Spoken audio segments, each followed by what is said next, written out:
एक बार जंगल में एक चील का अंडा मुर्गियों के अंडे के साथ आ मिलता है और मुर्गी उसको हैच करती है, उसको सेती है। समय आने पर वो चूजे अंडे से बाहर आते हैं। ठीक ऐसे ही चील का बच्चा भी अंडों से बाहर आता है।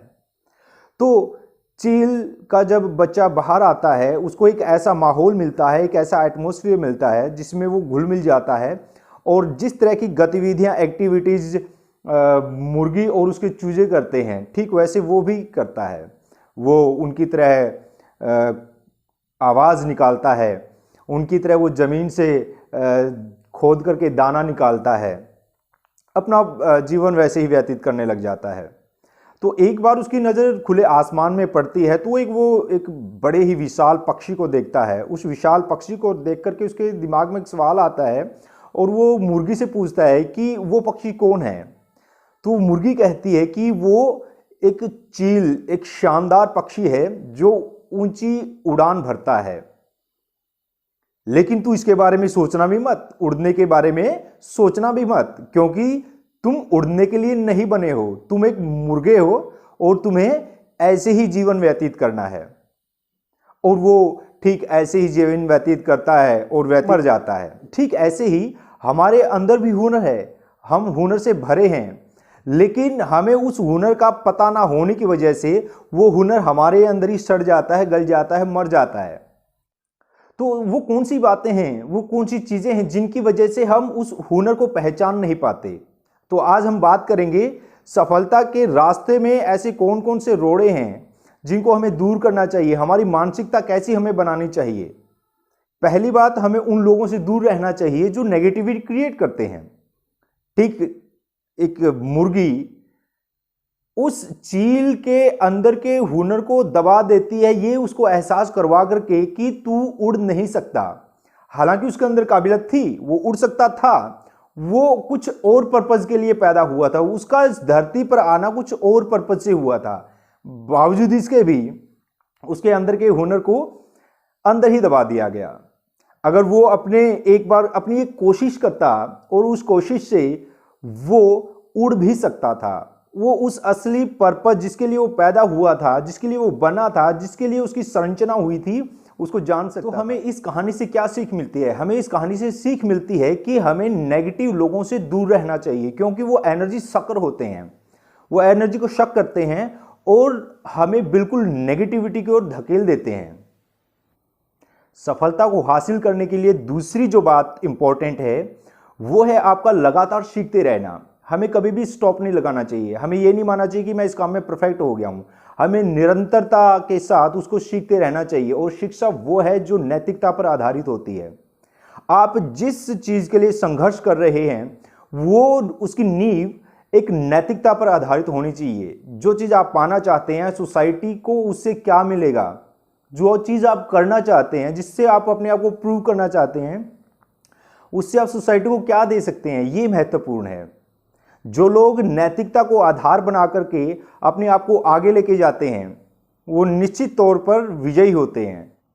बहुत बार हम लोगों ने देखा है कि अशिक्षित लोग भी पढ़े लिखे लोगों से बहुत ज़्यादा प्रभावी होते हैं, बहुत ज़्यादा व्यवहारिक होते हैं, उनकी बातों का ज़्यादा मूल्य होता है। तो ऐसा कैसे होता है? क्योंकि वो लोग नैतिकता को आधार बनाते हैं। और जो शिक्षित लोग नैतिकता को आधार नहीं बना पाते, बावजूद शिक्षित होने के भी वो लोग पिछड़ जाते हैं। अनपढ़ आदमी अपना प्रभाव समाज में छोड़ता है अपनी व्यवहारिकता के कारण, और वो अपने आप को प्रूव करता है और एक शिक्षित आदमी से कहीं ज़्यादा अपने आप को प्रभावित ढंग से इसी सोसाइटी के अंदर रिप्रेजेंट करता है। बहुत बार अनपढ़ लोगों के बीच जो बात बोलते हैं उनकी बातों को रखा जाता है, उनकी बातों का मान रखा जाता है, उनको तवज्जो दी जाती है। तो ऐसा क्यों नहीं हो सकता कि हम अपनी सफलता जो हम हासिल करना चाहते हैं उसका जो आधार है वो नैतिकता पर आधारित हो। तो हमें निर्धारित करना होगा कि हमारी नैतिकता और हमारी सफलता दोनों मिली हुई होनी चाहिए। हमारी सफलता में जो दूसरा सबसे बड़ा रोड़ा है वो है हमारी टाल मटोल की आदत। हम बहुत बार एक काम को करने के लिए सोचते हैं कि नहीं, मैं ये काम आज नहीं करूंगा, ये काम मैं कल करता हूं, या देखते हैं कल नहीं तो मैं परसों कर लेता हूं। तो क्या ये उचित है? तो ये हमारे अंदर क्या चीज़ पैदा कर रहा है, ये क्या चीज़ हमारे अंदर लेके आ रहा है, ये चीज़ हमारे अंदर लेके आ रहा है नकारात्मकता, नेगेटिविटी हम जिसे कहते हैं।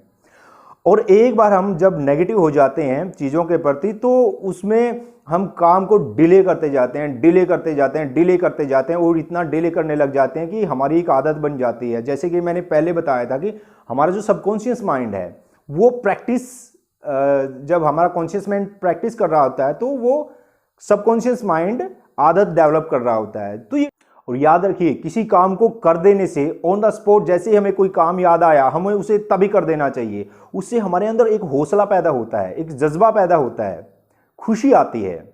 जबकि एक अधूरा काम हमारी हिम्मत को तोड़ देता है और हमारे अंदर एक हीन भावना पैदा कर देता है। कहीं ना कहीं जो काम हमने पेंडिंग छोड़ा था वो पेंडिंग काम हमारे दिमाग में ही पड़ा रहता है। हमें जब भी कुछ काम होता है तो कहीं ना कहीं वही जो पेंडिंग काम था उस दूसरे काम को इफेक्ट करता है, तो वो दूसरा काम भी हम अच्छे से नहीं कर पाते। तो याद रखिए हमें कभी भी टाल मटोल की आदत को डेवलप नहीं करना है, कभी भी इस नेगेटिव पॉइंट को लाइफ में लेकर के नहीं आना है। जीवन में सफलता के लिए मायने सबके अलग अलग होते हैं। एक आदमी के लिए सफलता उसकी सेहत हो सकती है, दूसरे आदमी के लिए सफलता धन दौलत हो सकती है, तीसरे आदमी के लिए सफलता शोहरत हो सकती है, चौथे आदमी के लिए सफलता शांति, अमन और चैन हो सकता है। बहुत बार हम देखते हैं कि एक बेरोजगार आदमी रोजगार की तलाश में है तो उसके लिए सफलता क्या है? रोजगार है। एक बीमार आदमी जो बुरी तरह से एक बीमारी से ग्रसित है तो उसके लिए सफलता क्या है? अच्छा स्वास्थ्य है, उसके लिए सफलता है। एक आदमी जिसके घर में अशांति है लेकिन पैसा बहुत है उसके पास, घर में अशांति है, कलेश है, आपस में झगड़े रहते हैं, तो उसके लिए सफलता उसके घर की शांति है। तो जीवन में सफलता के मायने अलग अलग होते हैं। हम बहुत बार मान बैठते हैं कि सफलता का मतलब पैसा, धन दौलत, ऐशो आराम यही सब है। बिल्कुल ऐसा नहीं है। जीवन में सफलता के मायने अलग अलग होते हैं। हर व्यक्ति के लिए उसके जीवन में कैसी सिचुएशंस हैं, कैसी उसके लाइफ में कंडीशंस हैं, वो तय करती हैं कि उसके लिए सफलता क्या है। बहुत बार कहा जाता है कि सफलता के लिए पूर्णता का होना जरूरी है। नहीं, बिल्कुल गलत है। सफलता के लिए कभी पूर्णता की जरूरत होती ही नहीं है, क्योंकि इस दुनिया में कोई काम ऐसा बना नहीं, कोई चीज़ ऐसी बनी नहीं जिसमें सुधार की गुंजाइश ना हो। हर काम, हर चीज़, हर एक चीज़ के अंदर एक सुधार की जरूरत होती है।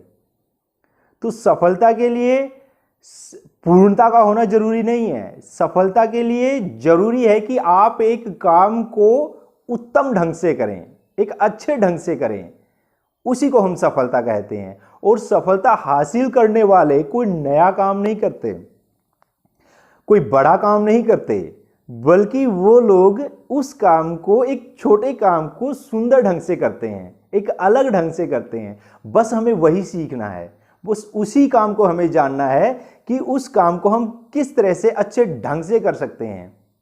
बहुत बार हम दूसरे को देख करके बड़े प्रभावित होते हैं। एक सफल आदमी को हमने देख लिया तो हम बड़े प्रभावित हो जाते हैं कि वाओ, कितना कितना ये इंटेलिजेंट होगा, कितना सुपीरियर होगा, कितना मतलब और लोगों से डिफरेंट होगा। नहीं, ये बिल्कुल गलत है। ऐसा नहीं है।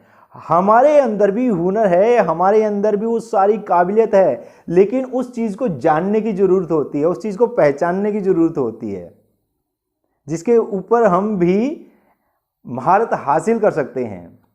तो सफलता हमारे पास भी आएगी, लेकिन उन्हीं छोटे छोटे कामों को एक अलग ढंग से, एक सुंदर ढंग से हमें उन्हें कंप्लीट करना चाहिए। मैं आपको एक कहानी सुनाता हूँ। वॉल्टर डिज्नी, सबने नाम सुना होगा, द मिकी माउस, जो आज पूरे वर्ल्ड के अंदर फेमस है। वॉल्ट डिज्नी कभी बेरोजगार हुआ करते थे और वो अलग अलग जो न्यूज़पेपर के जो एडिटर्स हैं, जो संपादक हैं, उनके पास वो जाते थे और उनके पास काम मांगते थे। जब वो अपने काम को दिखाते उनके सामने तो वो कहते कि नहीं, तुम्हारा काम कुछ खास नहीं है, ये बकवास है, ये बिल्कुल निम्न दर्जे का और घटिया काम है, आपको काम करना ही नहीं आता। बावजूद इसके उसके काम की सराहना हो, उसके काम को रिजेक्ट कर दिया गया। उसको बोल दिया गया कि आपका काम अच्छा नहीं है, लेकिन उसने अपना काम छोड़ा नहीं।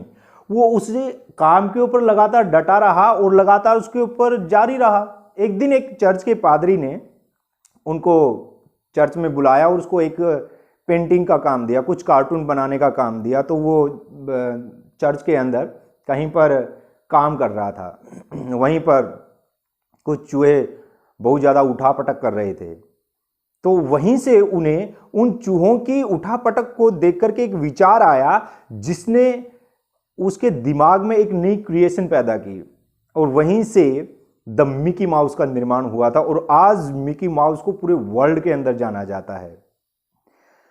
ठीक ऐसे ही एक मंदबुद्धि बालक जिसको स्कूल से निकाल दिया गया था, उसकी जेब में एक चिट डाल दी गई, उसके पेरेंट्स को बोल दिया गया कि आपका बच्चा मंदबुद्धि है और ये पढ़ नहीं सकता। उसी मंदबुद्धि की मां ने दृढ़ निश्चय किया कि नहीं, ऐसा नहीं हो सकता कि मेरा बेटा मंदबुद्धि हो। उसने उसके ऊपर खूब मेहनत की, उसने अपने बेटों को पढ़ाया लिखाया, एक काबिल इंसान बनाया। और वही आदमी बाद में थॉमस एडिसन बना था, जिसने पूरे वर्ल्ड को रोशन किया था। पूरे वर्ल्ड आज उसके आविष्कार से आज पूरा वर्ल्ड रोशन है। ठीक ऐसे ही लता मंगेशकर जी, जिसको आज पूरी दुनिया में जाना जाता है, उसकी पतली आवाज़ होने की वजह से लता मंगेशकर को निकाल दिया गया था। उनको काम नहीं मिला था। जब वो काम की खोज में गई थी तो उसको ये कह करके रिजेक्ट कर दिया गया कि आपकी आवाज़ ज़्यादा पतली है, तो आप अच्छे से नहीं गा पाएंगी, आप सूटेबल नहीं है उस गाने के लिए। लेकिन आज उनको सब जानते हैं। तो ये सफलता है। जीतते सिर्फ वही नहीं हैं जो इंटेलिजेंट होते हैं, जीतते वही नहीं है बहुत ज़्यादा पढ़े लिखे होते हैं। जीतते वो भी हैं जिनको यकीन होता है कि वो जीतेंगे। जब अपने आप पर यकीन हो जाता है कि हाँ, मैं भी जीतूंगा, भले ही उसमें वक्त लग जाए, लेकिन मैं निरंतर बना रहूंगा, तो सफलता निश्चित तौर पर हमारी झोली में आती है। जीवन में किसी भी सफल आदमी की कहानी उठा करके देख लीजिए, हर एक इंसान ने जीवन में ठोकर खाई है। उन्होंने खूब संघर्ष किया है, लोगों द्वारा उनको रिजेक्ट किया गया है, बार बार रिजेक्ट किया गया, बार बार रिजेक्ट किया गया, बावजूद इसके वो लगातार अपने उसी काम के ऊपर लगे रहे। जो ठोकरें उनको बार बार मिली थी, जो ठोकरें उनको लगातार मिलती रही थी, उनको रिजेक्ट कर दिया गया था, वही ठोकरें उनका अनुभव बन जाती है। और उन ठोकरों से वो सीखते हैं। जब वो पहली गलती कर रहे थे तो सेकंड टाइम उन्होंने पहली गलती नहीं की। जब सेकंड टाइम उनको रिजेक्ट किया गया, जब वो गलती हुई तो थर्ड टाइम उन्होंने वो गलती नहीं की। जब थर्ड टाइम उनको रिजेक्ट किया गया तो फोर्थ टाइम उन्होंने वो गलती नहीं की। आपको ये जानकर बड़ी हैरानी होगी कि इंसान सबसे कमजोर प्राणी है इस धरती के ऊपर। जो अगर कोई कमजोर है प्राणी, वो सबसे ज्यादा इंसान है। हमारे पास हाथी के जैसी ताकत नहीं है, चीते के जैसी फुर्ती नहीं है, शेर के जैसे पंजे और दांत नहीं है। हम एक छोटे से कीड़े के काटने से मर जाते हैं, उसके बावजूद भी फिर ऐसी क्या चीज है कि आज इंसान सबके ऊपर राज करता है, आज इंसान सबसे ज्यादा सुपीरियर है। वो है उसकी सोचने की शक्ति। तो ये जो सोचने की ताकत है इंसान के पास, यही उसको सबसे अलग बनाती है, सबसे ज्यादा ताकतवर बनाती है। पशुओं को जैसा माहौल मिलता है वैसे माहौल में वो जीते हैं, उनकी एक मजबूरी है। लेकिन इंसान अपना माहौल खुद बनाता है, इंसान अपना माहौल खुद क्रिएट करता है और उसके अकॉर्डिंग वो जीता है। इसलिए लाइफ में बिना लक्ष्य के, बिना मोटो के, बिना गोल के हमारा जीवन एक कटी पतंग की तरह है, जिसका कोई डेस्टिनेशन नहीं है, उसका कोई पर्पस नहीं होता। तो लाइफ में हमारे एक गोल होना बहुत ज़्यादा ज़रूरी है, एक सोच होना बहुत ज़्यादा ज़रूरी है। कोई फर्क नहीं पड़ता कि हम पैदा कहाँ हुए हैं, याद रखिए, कोई फर्क नहीं पड़ता कि हम पैदा कहाँ हुए हैं। फर्क इस बात पे पड़ता है कि हमें जाना कहाँ है। लाइफ में बहुत तरह की कठिनाई आएंगी, बहुत तरह के संघर्ष आएंगे, ठोकरें आएंगी, लोग रिजेक्ट करेंगे। तो याद रखिए, दौड़ना नहीं है, भागना नहीं है, घबराना नहीं है। ये अपने दिमाग में डाल के रखिए कि वही समय जो ठोकर हमें मिल रही है वही समय हमारे लिए सबसे उचित है प्रूव करने के लिए, क्योंकि वही ठोकरें तो हमारी सीढ़ियां बननी हैं। तो जीवन में, लाइफ में जब हम संघर्ष कर रहे होते हैं तो वही ठोकरें हमारी सीढ़ियां बन करके हमारी मंजिल तक का रास्ता तय करती हैं। तो उन ठोकरों का हमारी लाइफ में होना बहुत ज़्यादा ज़रूरी है। घबराना नहीं है, छोड़ करके भाग नहीं जाना है, बस इतना याद रखना है कि जब जब ठोकरें आएंगी तब तब नई सीढ़ियां हमारे सामने बनती जाएंगी और हम एक के बाद दूसरी के बाद तीसरी के बाद चौथी सीढ़ियां चढ़ते जाएंगे और अपनी मंजिल को हासिल कर लेंगे। मैं आपको एक एग्जाम्पल के माध्यम से समझाता हूँ।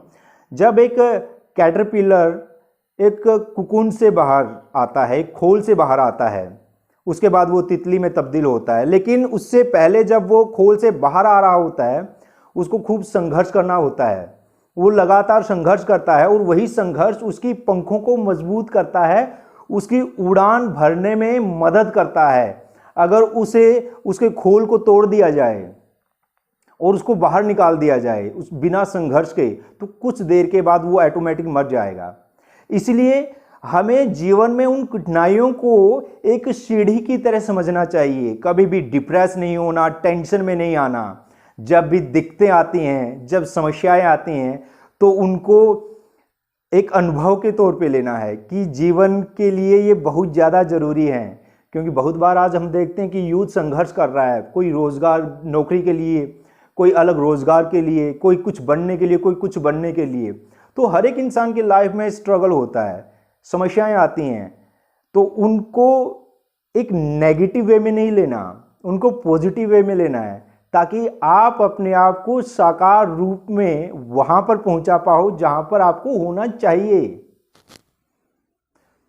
बहुत बार हमें हर कोई रिजेक्ट करने लग जाता है, घर पे लोग बोलने लग जाते हैं, बाहर लोग बोलने लग जाते हैं, लेकिन इस बातों से कोई फर्क नहीं पड़ता। कभी इन बातों से कभी फर्क पड़ना भी नहीं चाहिए, क्योंकि हमें हमेशा सॉल्यूशन ओरिएंटेड बनना होता है, प्रॉब्लम ओरिएंटेड नहीं। और हर बड़ी से बड़ी दिक्कत, हर बड़ी से बड़ी प्रॉब्लम उस दिक्कत से, उस समस्या से भी ज़्यादा बड़ा समाधान लेकर के हमारे जीवन में आती है।